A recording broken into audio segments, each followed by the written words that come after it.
que é magnífico nas Escrituras é que Deus não esconde as fraquezas de seus heróis. Por isso a Bíblia diz que Elias era um homem semelhante a nós. Por quê? Porque num dado momento da sua vida, ele pensou que a vida dele não estava mais sob o controle de Deus, mas sob o controle de Jezabel. Todos nós corremos esse risco de tirar os olhos de Deus e colocar os nossos olhos numa pessoa, numa conjuntura política, numa conjuntura econômica, numa circunstância, numa situação. E toda vez que numa crise medonha você tira os olhos de Deus e põe os olhos em pessoas e põe os olhos nas circunstâncias, você também foge, você também teme, você acha que a vida já não faz mais sentido. É perder o foco.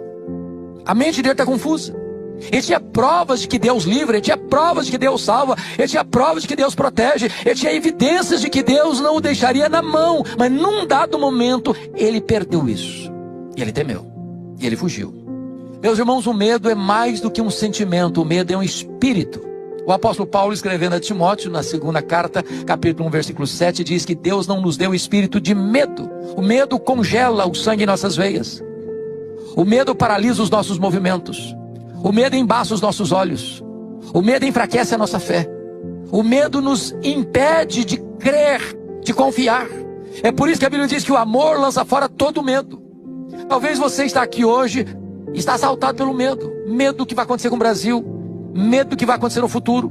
Medo do que vai acontecer com a sua família. Medo do que vai acontecer com a sua empresa. Medo do que vai acontecer com os seus negócios. Medo do que vai acontecer com seus filhos. Medo do que vai acontecer no seu futuro. E o medo nos angustia e nos oprime. Entenda uma coisa, a sua vida está nas mãos do Deus vivo.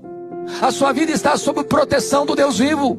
Quem tem o comando e o controle da sua história não são os poderosos deste século, é o Deus Todo-Poderoso. É por isso que a ordem mais repetida na Bíblia é: não temas, não tenha medo, não tenha medo, não tenha medo, não tenha medo.